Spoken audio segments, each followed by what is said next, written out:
ఆంధ్ర రాష్ట్రానికే కాదు, అదేవిధంగా మరి మా మాచర్లకి స్వాతంత్రం వచ్చిందని చెప్పేసి నేను ఈ సందర్భంగా తెలియజేసుకుంటున్నాను.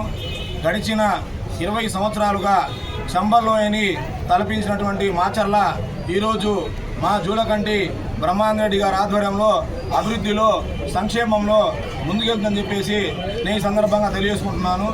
మరి అదేవిధంగా వైసీపీ ప్రభుత్వం ఏదైతే నవరత్నాలని చెప్పేసి తప్పుడు హామీలు ఇచ్చి పెన్షన్ పెంచుతామని చెప్పేసి పెన్షన్దారులు నోరు కొట్టి జరిగిన ఏడాదిలో ఏదైతే ఉందో సంవత్సరానికి 250 రూపాయలు పెంచి పెన్షన్దారులని మోసం చేసిన చండాలమైన ఘనత ఏదైనా ఉందంటే అది వైఎస్ఆర్సీపీ పార్టీదని చెప్పేసి నేను ఈ సందర్భంగా తెలియజేసుకుంటున్నాను.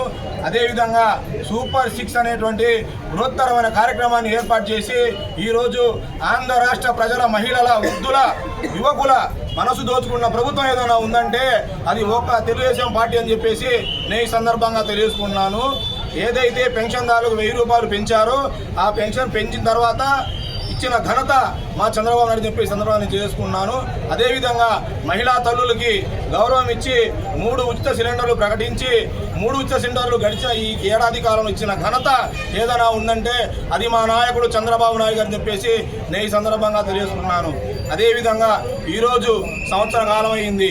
ఈరోజు చాలా మంచి రోజు అని చెప్పేసి మహాతల్లులకి తల్లికి వందనం అని చెప్పేసి చదువుకునే ప్రతి విద్యార్థికి వాళ్ళ తల్లి ఖాతాలో అమౌంట్ జమ చేస్తారని చెప్పేసి నేను ఈ సందర్భంగా తెలియజేసుకున్నాను. మరి నేను చెప్పాల్సింది ఏంటంటే అంబటి రాంబాబు గారు వైఎస్ఆర్సీపీ నాయకులు, పేర్ని నాని గారు, సజ్జల రామకృష్ణారెడ్డి గారు, మీరు చర్చకి సిద్ధమైతే మా నాయకుడు జూలకంటి బ్రహ్మానందరెడ్డి గారు మొన్నే చెప్పారు మీకు చర్చకు సిద్ధం అని చెప్పేసి. అభివృద్ధి నుంచి మాట్లాడండి, అభివృద్ధి మీద మాట్లాడండి, సంక్షేమం మీద మాట్లాడండి. ఎక్కడైనా తప్పుడు మాటలు మాట్లాడితే ఖబర్దార్ అని చెప్పేసి నేను ఈ సందర్భంగా తెలియజేసుకుంటూ సెలవు